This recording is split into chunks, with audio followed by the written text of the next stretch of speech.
Good morning, students. So today we'll study chapter 9 force and laws of motion. अब इसमें हम देखेंगे कि फोर्स क्या होता है और लॉज ऑफ मोशन क्या होता है. तो इसका डेफिनेशन कह सकते हैं, some effort is required to stationary object into motion और स्टॉपिंग अ मूविंग ऑब्जेक्ट.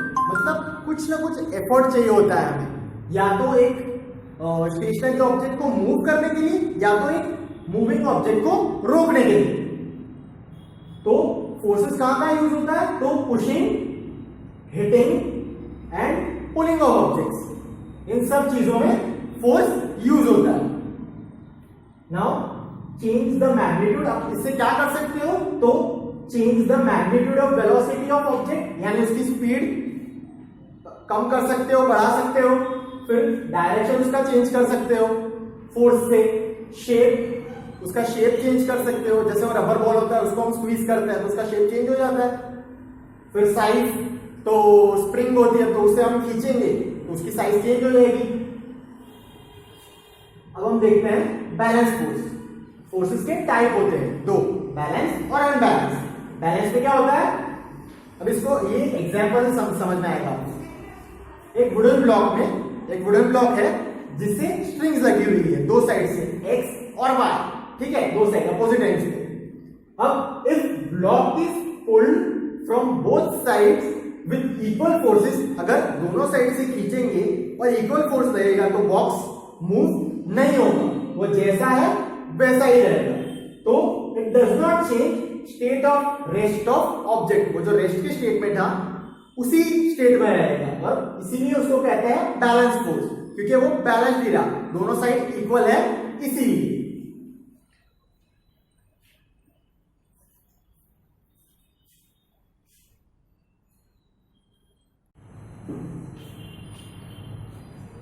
तो हम देखते हैं दूसरे टाइप का फोर्स जो कि है unbalance.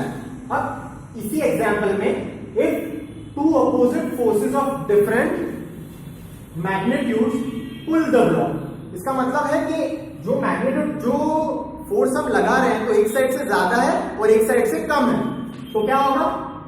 It begins moving in direction of greater force. जहां से फोर्स ज्यादा लगा है जो डायरेक्शन से, वो उस साइड में मूव करने लगेगा. तो two forces are not balance. ये बैलेंस नहीं है. बैलेंस कौन से होते हैं? जो इक्वल होते हैं दोनों साइड से. Two forces are not balance and unbalanced force acts in this direction. तो unbalanced force act होगा और उससे वो चीज, वो जो ऑब्जेक्ट होगा वो मोशन में आएगा. इसका एग्जांपल क्या है? तो चिल्ड्रन पुशिंग बॉक्स. इस एग्जांपल में चिल्ड्रन पुश कर रहे हैं बॉक्स को.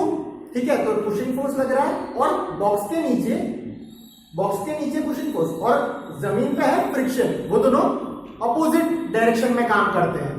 तो जब तक फोर्स चिल्ड्रन इनफ नहीं लगाएंगे, पुशिंग फोर्स और फ्रिक्शनल फोर्स, वो एक दूसरे को बैलेंस कर लेंगे तो बॉक्स हिल नहीं पाएगा. पर जब पुशिंग फोर्स फ्रिक्शनल फोर्स से ज्यादा हो जाएगा तब बॉक्स मूव करेगा. और इसका और एक एग्जांपल है राइडिंग बाइसिकल. बाइसिकल का पेडल मारने के बाद जब बाइसिकल स्लो होने लगती है तो धीरे धीरे वो रेस्ट में आ जाएगी. तो उसको कंटिन्यूस मोशन में रखने के लिए हमें पेडल मारते रहना पड़ेगा. तो यहां पे अनबैलेंस फोर्स है, पर वो तभी काम करेगा जब बैलेंस फोर्स हो, यानी यूनिफॉर्म वेलोसिटी.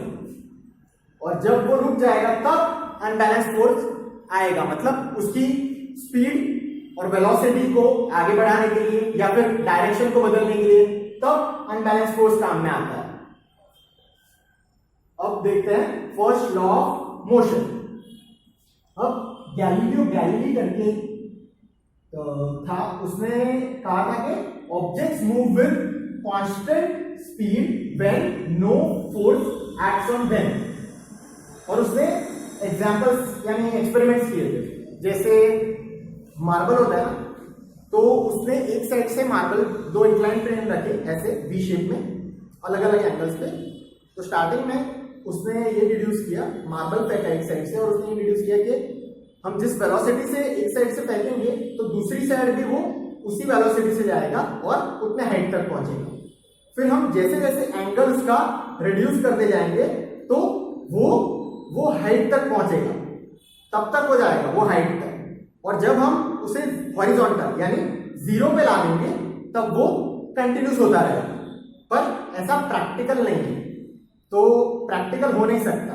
तो उसे इंक्रीज करने के लिए फ्रिक्शनलेस तो नहीं, मार्बल को स्मूथ लेते हैं और स्मूथ सरफेस लेते हैं कि वो ज्यादा दूर जा सके। तो उसमें न्यूटन ने क्या कहा, न्यूटन ने ये सब देखा और उसने ये स्टडी पे से उसके लॉज बनाए, न्यूटन लॉ ऑफ मोशन। तो उसमें से पहला क्या है, तो objects remain in state of rest or of uniform motion in straight line unless compelled to change state by applied force. यानी एक ऑब्जेक्ट को जब तक एक अप्लाइड फोर्स नहीं मिलेगा वो या तो रेस्ट में ही रहेगा या तो वो जो मोशन में था उसी मोशन में रहेगा, और इसको कहते हैं लॉ ऑफ इनर्शिया। इसके एग्जांपल्स है sudden application of brakes in motor car. अब sudden application of brakes in motor car का मतलब है मोटर कार मोशन में और वो जा रही है, तो जैसे ही हम ब्रेक मारते तो फर्स्ट रिएक्शन क्या होता है, हम आगे गिर जाते हैं। हम इस मोशन में जा रहे हैं तो जैसे ही ब्रेक्स लगेगी तो गाड़ी तो रुक जाएगी पर हमारा मोशन आगे की साइड है, इसलिए हम आगे झुक जाते हैं। फिर दूसरा है बस मूविंग। बस मूव कर रही है पर हम है तो ये स्टैंडिंग के लिए, हम खड़े हैं, बस मूव कर रही है और हम खड़े हैं। तो जैसे ही वो ब्रेक लगाएगा तो हम पीछे की साइड विल फॉल बैकवर्ड, पीछे की साइड गिर जाएंगे। अब ये तीसरा एग्जांपल है इसमें, motor car taking a sharp turn. अब जैसा कि आपने डेफिनेशन में देखा uniform motion in straight line, पर यहां तो मोटर कार एक शार्प टर्न ले रही है, यानी इस साइड या इस साइड, इस साइड या इस साइड। तो वो जो शार्प टर्न लेगी उसकी वजह से हमारा मोशन स्ट्रेट लाइन में है और लिया उसने शार्प टर्न, तो हम एक साइड पे चले जाएंगे, व्हीकल के एक साइड की सीट पे हम चले जाएंगे। तो ये था first law of motion. If you have any doubts you can connect with मी।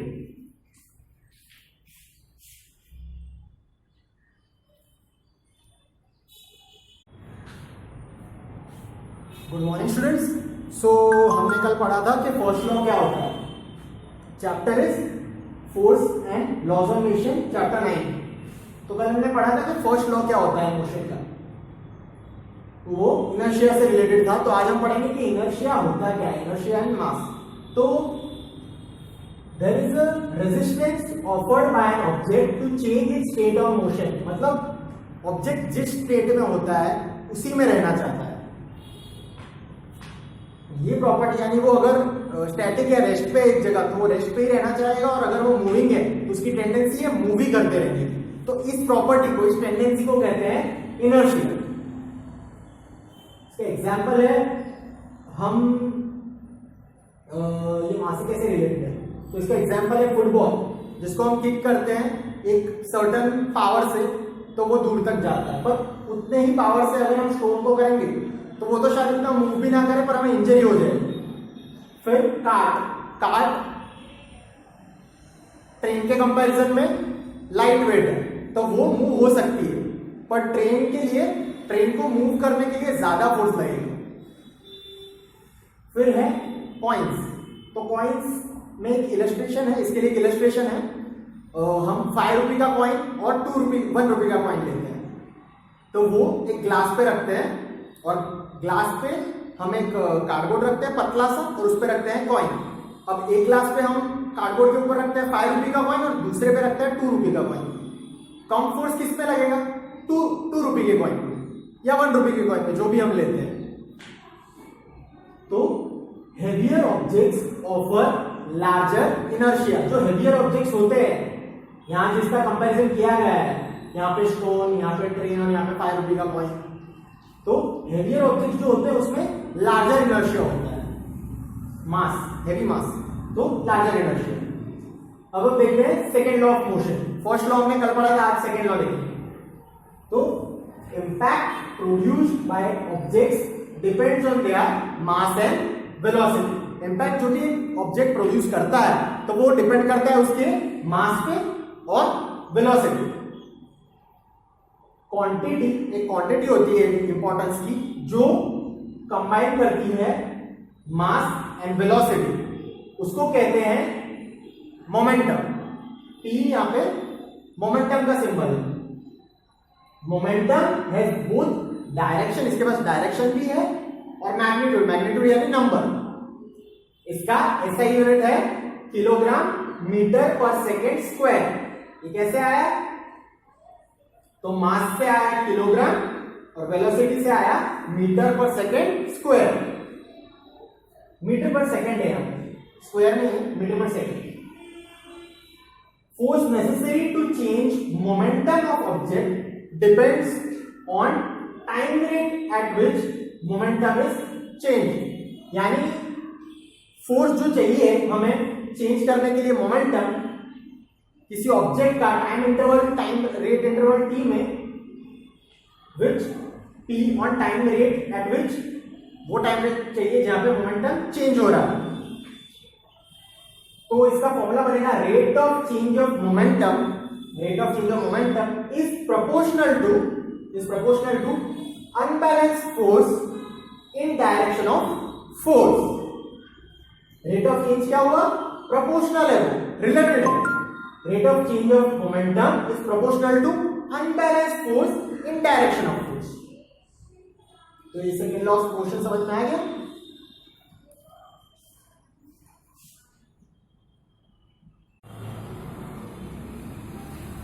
अब हमने देखा कि सेकंड लॉ ऑफ मोशन क्या होता है। अब हम देखेंगे इसका मैथमेटिकल फॉर्मुलेशन।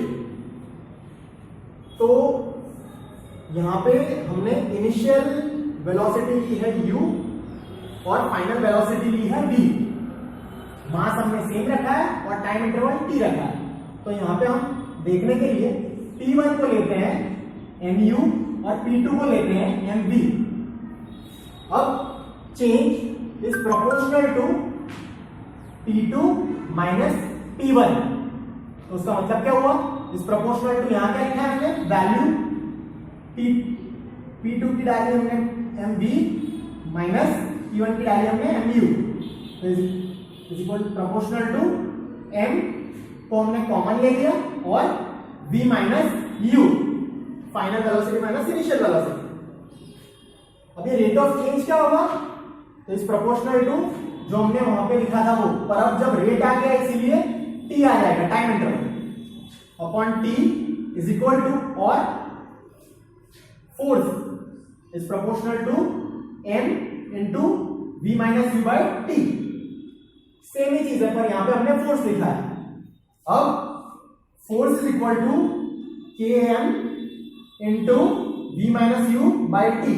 यहां पे हमने प्रोपोर्शनलिटी हटा के इज इक्वल टू ला दिया और यहाँ पे हमने कांस्टेंट ला दिया, जिसका जो सिग्निफाई करता है के से। तो के अभी m हमने वैसा का वैसा लिखा और v minus you by T क्या था? तो change in velocity upon time क्या होता है? तो वो होता है एक्सेलरेशन। तो जब हम एक यूनिट ऑफ फोर्स लेते हैं तो हमने इसकी वैल्यू क्या रखी? इज इक्वल टू के इंटू मास को रखा हमने 1 kg और एक्सेलरेशन को रखा हमने 1 मीटर पर सेकेंड स्क्वायर।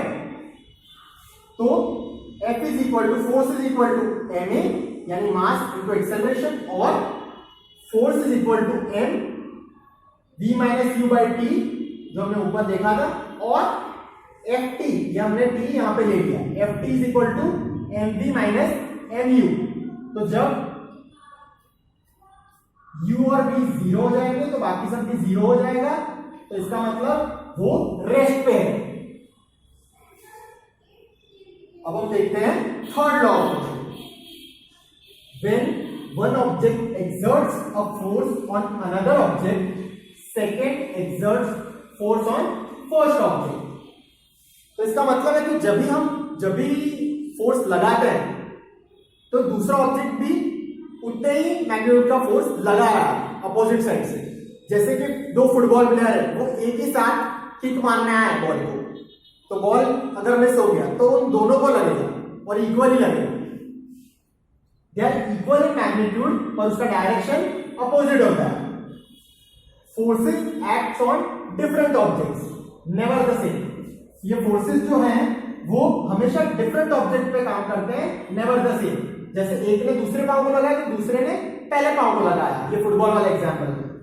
तो टू अपोजिंग फोर्सेस आर, इन फोर्सेस को नाम दिया है एक्शन एंड रिएक्शन फोर्सेस। इसके एग्जांपल है स्प्रिंग बैलेंसेस। स्प्रिंग बैलेंसेस मतलब हमने दो स्प्रिंग बैलेंसेस लिए, एक को ज्वाइन किया वॉल के साथ और पहले वाले को ज्वाइन किया दूसरे के साथ। तो जब हम एक को खींचेंगे तो वो दूसरा भी खींचा चला है, तो इसका मतलब है कि वो वॉल से फोर्स लगा रहा है पर हम यहां से भी तो फोर्स लगा रहे हैं, यानी अपोजिंग फोर्सेस है, ए का बी पे और बी का ए पे। और दूसरा है वॉकिंग ऑन रोड। अब वॉकिंग ऑन रोड के लिए पर्सन स्टेडी स्टेट पे है, अब उसे वॉक करना है रोड पे, तो उसको एक मस्कुलर एफर्ट डालना पड़ेगा। तो वो एफर्ट डालेगा और नीचे से और एक फोर्स आएगा जिसकी वजह से वो चल पाएगा। रोड से हमें एक और फोर्स मिलेगा जो अपोजिट होगा जो हम चल रहे हैं उसके, तो उसकी वजह से हम रोड पे चल पाएंगे, तो वो अपोजिंग फोर्स हुआ, वो एक रिएक्शन फोर्स हुआ। Each force acts on different object that may have different, इनका मतलब है मास। अब इसके एग्जांपल एक सिंपल है, गन। गन के अंदर बुलेट होती है। अब जब हम शूट करते हैं तो रिकॉइल आता है, तो मास किसका ज्यादा है? गन का, कंपैरिजन में बुलेट का जिसका कि कम है, तो उसका एक्सेलरेशन वो स्मॉल है बुलेट, तो उसका एक्सेलरेशन काफी ज्यादा होगा गन के कंपैरिजन में। तो ये था third law of motion. If you have any difficulty you can connect with मी।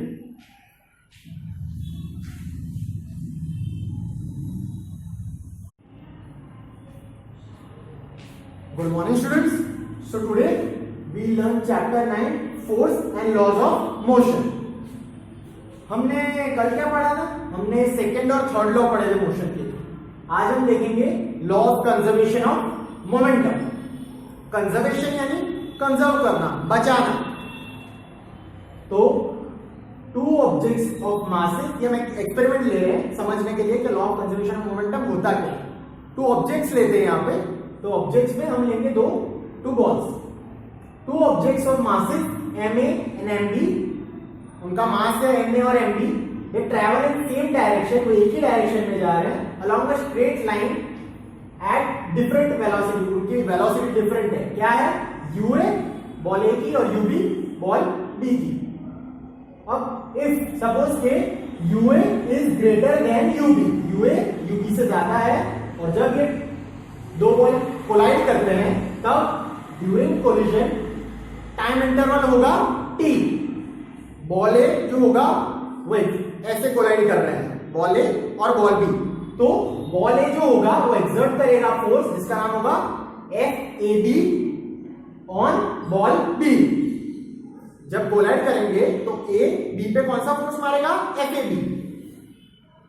और बॉल बी एक्सर्ट करेगा force FPA on ball A.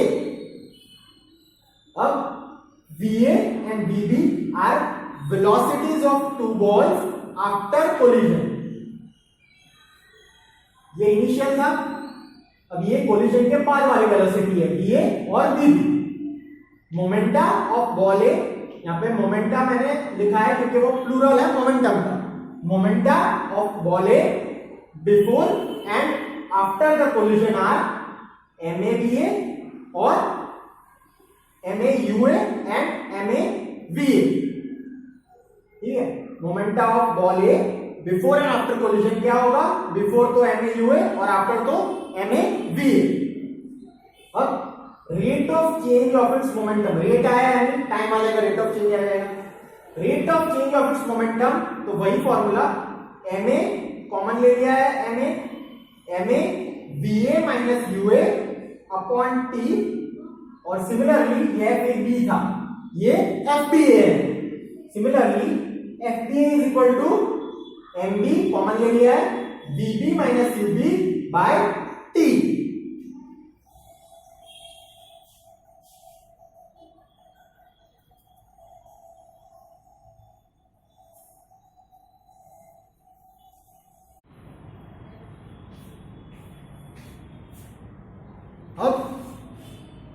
According to third law of motion, third law के हिसाब से force FAB and force FPA, यहां पे देखा ना आपने, FAB और FPA must be equal and opposite. Equal तो है वो मैग्नीट्यूड में, और अपोजिट है क्योंकि डायरेक्शन की वजह से, are equal and opposite to each other. अभी अपोजिट हो उसकी वजह से क्या होगा, तो FAB is equal to minus FPA, क्योंकि अपोजिट है, नेगेटिव साइन आ जाएगी।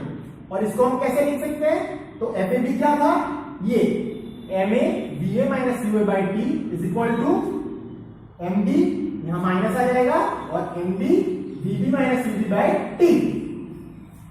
अब दिस गिव्स, यहां पे हमने T को हटा दिया और बाकी सब डिस्प्लेस कर दिया एक दूसरे के साथ, तो क्या मिलेगा, MA UA plus MB VB